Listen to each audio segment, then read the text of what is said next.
IPL हर बार Indian cricket को कुछ बेहतर फास्ट बॉलर दे के जाता है। तो इस बार का आईपीएल क्या इंडियन क्रिकेट के लिए कुछ अच्छे फास्ट बॉलर लेकर के आया है?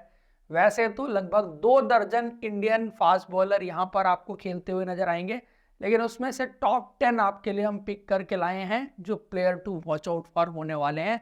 और स्पेशली लखनऊ और आरसीबी और साथ में केकेआर, इन तीन टीमों ने इंडियन फास्ट बॉलर को प्रेफरेंस दी है। तो उसी टीम के साथ शुरू करते हैं और 10वें नंबर पर उस टीम के पहले तेज गेंदबाज हैं मयंक यादव। दिल्ली से अपनी क्रिकेट खेलते हैं, बहुत ही जबरदस्त सैयद मुश्ताक अली ट्रॉफी उनके लिए गई जिस पेस पर ऑपरेट करते हैं।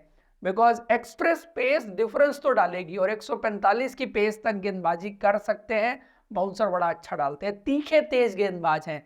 कुछ गेंदबाज होते हैं ना जिनका गेंद पड़ के तेज आता है, बाउंसर जो है वो उस तरह का होता है। तो ये कुछ उस तरह के गेंदबाज हैं। काबिलियत इन्होंने डोमेस्टिक क्रिकेट में दिखाई है। सैयद मुश्ताक अली ट्रॉफी में इन्होंने अपनी पेस से बल्लेबाजों को डिसीव किया है और उनके विकेट निकाले हैं। अब लखनऊ की प्लेइंग 11 में इनको खेलने को मिल पाएगा या नहीं, ये एक इंटरेस्टिंग चीज रहेगी, क्योंकि वहां पर इनके अलावा 4-5 और इंडियन फास्ट बॉलर हैं, फिर एक फॉरेन फास्ट बॉलर भी खेलेगा। तो ऐसे में इनके लिए जगह बनाना मुश्किल होगा, लेकिन किसी न किसी स्टेज पर तो ये जरूर खेलेंगे। बिकॉज पहले भी ये लखनऊ में थे, मौका मिल नहीं पाया था, लेकिन अभी टाइम आ गया इनके खेलने का और ये खेलते हुए नजर आएंगे। उसके बाद लखनऊ सुपर जायंट्स के ही दूसरे तेज गेंदबाज यश ठाकुर, और इस खिलाड़ी का progression from T20 cricket to 50 over cricket to red ball cricket बहुत ही जबरदस्त रहा है। पिछले सीजन लखनऊ सुपर जायंट्स के लिए खेलने का मौका मिला, अपनी गेंदबाजी से इंप्रेस किया और हर स्टेज पर गेम की गेंदबाजी कर सकते हैं। शायद इनको लखनऊ सुपर जायंट्स ने हर स्टेज पर अब तक यूटिलाइज नहीं किया था, लेकिन पिछले सीजन की सक्सेस के बाद रिस्पॉन्सिबिलिटी बढ़ेगी और मोहसिन खान के साथ जो दूसरे इंपॉर्टेंट गेंदबाज होंगे इस टीम में वो यश ठाकुर होंगे। और यश ठाकुर ने रेड बॉल क्रिकेट में भी बहुत जबरदस्त गेंदबाजी करके दिखाई है। तो ये तो एक बहुत बेहतर गेंदबाज के रूप में, ऑलराउंड गेंदबाज के रूप में, जिसके पास स्किल भी है, जिसके पास पेस भी है और शायद फास्ट बॉलिंग का आइडिया, जिसमें आप कहते हैं विकेट निकालना आता है। क्या विकेट निकालना आता है इनको? T20 क्रिकेट में भी आता है और रेड बॉल क्रिकेट में भी आता है। यॉर्कर्स बहुत अच्छी एग्जीक्यूट करते हैं, बाउंसर बड़ा तीखा है इनका, साथ में जो गेंद को मूव कराने की काबिलियत। रणजी ट्रॉफी फाइनल में पृथ्वी शॉ को जो एंड डिपर पर बोल्ड किया था, बड़ी कमाल की गेंद थी। उसके बाद इसी टीम के एक और गेंदबाज मोहसिन खान, शायद 2 साल की इंजरीज और अप्स एंड डाउन के बाद उनके लिए वक्त आ गया है कि अब वो पूरी तरह से फिट हैं। सैयद मुश्ताक अली ट्रॉफी में अच्छा किया, विकेट्स निकाले, इंप्रेस किया, स्किल वाइज बहुत बेहतर गेंदबाज और T20 क्रिकेट की स्ट्रीट स्मार्टनेस जिसके पास है, वेरिएशंस जिसके पास है और ओवरऑल स्किल सेट भी। क्योंकि जब गेंद इनके हाथ से निकलता है तो सीम जितना सीधा जाता है, शायद जितना सीधा मोहम्मद शमी का जाता है। आप इनको सीम प्रेजेंटेशन के मामले में लेफ्ट आर्मर मोहम्मद शमी भी कह सकते हैं, इतना सीधा इनका सीम जाता है, जो गेंद को स्विंग कराने के लिए बहुत इंपॉर्टेंट है। तो वो एक स्किल सेट, साथ में T20 वाले सारे एस्पेक्ट ये कवर करते हैं और ऊपर से लेफ्ट आर्म फास्ट बॉलर हैं जो इंडियन क्रिकेट में आपको बहुत कम दिखाई देते हैं। तो इसलिए मोहसिन खान पर सबसे ज्यादा नजर रहेगी। इंडियन क्रिकेट उनके फिट होने का इंतजार कर रहा था और इस बार वो फिट हैं और लखनऊ सुपर जायंट्स के लिए लीड रोल में खेलते हुए नजर आएंगे। साथ में मत भूलिएगा उनकी बल्लेबाजी को, जो थोड़ा बहुत चिप इन कर सकते हैं। बिकॉज इंडियन क्रिकेट में आपको ऐसे भी गेंदबाज चाहिए जो बैटिंग में भी कुछ कर सकते हो, एटलीस्ट बल्ला घुमाने की काबिलियत रखते हो। उसके बाद अगर बात करें चौथे तेज गेंदबाज की, तो हम चलते हैं चेन्नई सुपर किंग्स। तुषार देशपांडे पिछले सीजन के हीरो, और उस परफॉर्मेंस के बाद इस खिलाड़ी ने पीछे मुड़ के देखा नहीं है। चाहे इंडिया ए हो, रणजी ट्रॉफी हो, विजय हजारे हो, सैयद मुश्ताक अली हो, हर जगह विकेट निकाले और एक ऐसा कॉन्फिडेंस पिछले साल के सीजन के बाद मिल गया इस गेंदबाज को। आप कहेंगे कि पेस जिस पर ये ऑपरेट करते हैं वो 135 से 40 के बीच की पेस है, बट एक्यूरेसी है, स्किल है और जो हैवी बॉल आप डालने की बात करते हैं वो बड़ा अच्छा डिलीवर करते हैं। और T20 क्रिकेट में लेंथ पर, हार्ड लेंथ पर विकेट निकालना भी अपने आप में आर्ट है।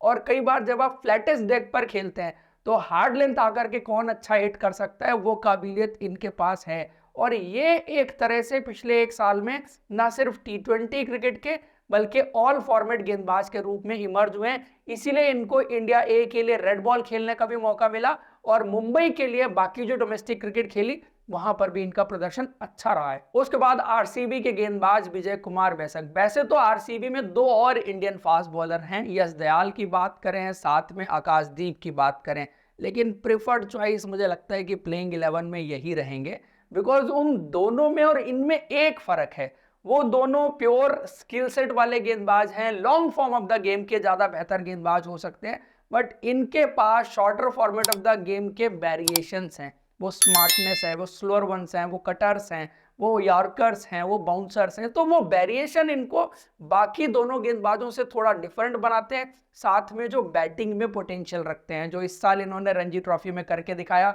सेंचुरी इनके बल्ले से निकली और लगातार 3 मैचेस में जो मैन ऑफ द मैच बने।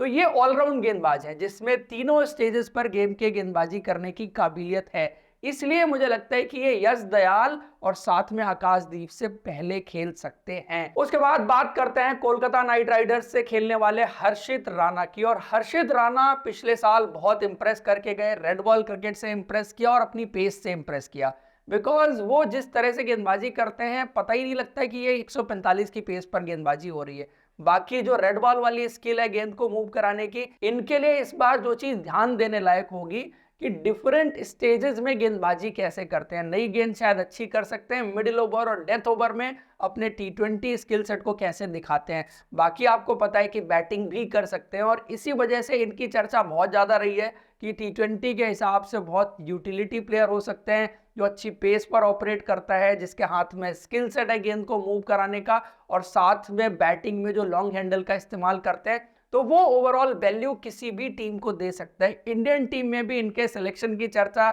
या बातें सिर्फ इसलिए हो रही थी कि ये बैटिंग भी कर सकते हैं और साथ में अच्छी पेस पर ऑपरेट करते हैं।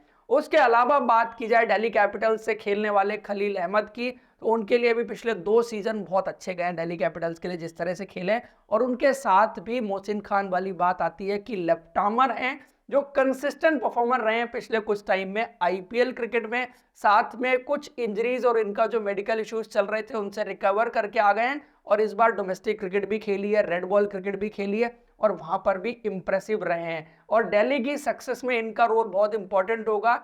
जो इंडियन फास्ट बॉलर उस टीम में खेल रहे हैं उसमें ये लीड रोल में रहेंगे। हालांकि वहां पर ईशांत शर्मा भी हैं, मुकेश कुमार भी खेलेंगे, बट मेन रिस्पॉन्सिबिलिटी एनरिच नोकिया के साथ जिस खिलाड़ी पर रहेगी वो जो है वो खलील अहमद होंगे। उसके बाद अगले तेज गेंदबाज कार्तिक त्यागी। यूपी टी20 लीग में जिस तरह से 2-2 हैट्रिक ली, साथ में सैयद मुश्ताक अली ट्रॉफी में 152-53 की पेस पर गेंदबाजी की, तो उस एक्सप्रेस पेस को दोबारा से आईपीएल में इंडियन क्रिकेट फैंस देखना चाहेंगे। और कार्तिक त्यागी वो गेंदबाज हैं जिनके बेसिक्स बहुत अच्छे हैं, उसके बाद वो पेस वहां तक गई है। मतलब बेसिक का मेरा ये है कि गेंद उनके हाथ से अच्छा निकलता है, गेंद मूव कराने की काबिलियत है, थोड़ा कंट्रोल के साथ फेंकें, और अगर 145 से 50 के बीच में थोड़ा भी गेंद मूव करा सकते हैं तो फिर वो बल्लेबाजों का काल हो सकती है। आपने पहले देखा है कि जब वो आरआर की टीम के लिए खेल रहे थे और पंजाब के लिए किस तरह से उन्होंने 8-9 रन डिफेंड किए थे, तो वो काबिलियत डेथ गेंदबाजी की उनके पास है, और यही रिस्पॉन्सिबिलिटी उनको जीटी की टीम में मिलेगी। उनको कुछ सालों से लगातार कंसिस्टेंट बेसिस पर खेलने का मौका नहीं मिल रहा था, लेकिन इस बार वो ऐसी फ्रेंचाइजी में चले गए हैं जहां पर उनको फॉर श्योर अपॉर्चुनिटीज मिलेंगी, और शायद अब उनके भी डिलीवर करने का टाइम आ गया है। उसके बाद इस लिस्ट में सेकेंड लास्ट प्लेयर है कुलदीप सेन, और 2 साल पहले जो उन्होंने सेंसेशन मचाई थी उसके बाद परफॉर्मेंस बहुत नीचे गई है। कुछ इंजरीज भी वजह रही, कुछ टीम कॉम्बिनेशन भी ऐसा रहा जिसमें उनको खेलने का मौका नहीं मिला, लेकिन इस बार राजस्थान रॉयल्स में कुछ गेंदबाज इंजर्ड हैं, अनअवेलेबल हैं, तो क्या उनको मौका मिलेगा, और मिलेगा तो वो किस तरह से खेलेंगे, उस पॉइंट ऑफ व्यू से उन पर नजर रहेगी, क्योंकि पोटेंशियली अच्छे गेंदबाज हैं, अच्छी पेस पर ऑपरेट करते हैं, आपके विकेट में अच्छा हिट करते हैं, सो हिट द डेक गेंदबाज आप जिसको कहते हैं, और एक टेम्परामेंट भी उन्होंने दिखाया था जब पहली झलक उनकी देखने को मिली थी। उसी वजह से जब 2022 के टी20 वर्ल्ड कप में जसप्रीत बुमराह का रिप्लेसमेंट ढूंढा जा रहा था तो वो भी रेकनिंग में थे। अब ये उनके करियर में रिवाइवल का टाइम है, तो क्या इस बार अच्छी परफॉर्मेंस से अपने करियर को रिवाइव कर पाएंगे। और दोस्तों इस लिस्ट में आखिरी नाम है उमरान मलिक का। उमरान मलिक इंडियन क्रिकेट में जिस तरह से छाए थे उसी तरह से उनका ग्राफ कुछ हद तक नीचे गया है, लेकिन मुझे लगता है कि इस बार बेटर प्रिपरेशन के साथ आएंगे, थोड़ी बहुत ही सही, बट रेड बॉल क्रिकेट खेल के आए हैं। गेंदबाजी में एक कंट्रोल बेहतर होता हुआ दिखा है, जो अपॉर्चुनिटीज उनको रेड बॉल क्रिकेट में खेलने की मिली है। इंडिया के लिए 6-8 महीने पहले जितना खेले थे सो इम्प्रूवमेंट नजर आया था, लेकिन उस तेजी से इम्प्रूवमेंट नहीं हो रहा जिस तेजी से फैंस एक्सपेक्ट कर रहे थे। अब 11 में उनकी जगह बन पाएगी ये भी एक सवाल रहेगा, क्योंकि सनराइजर्स हैदराबाद का कॉम्बिनेशन कुछ ऐसा है जिसमें नटराजन उनसे आगे रहेंगे।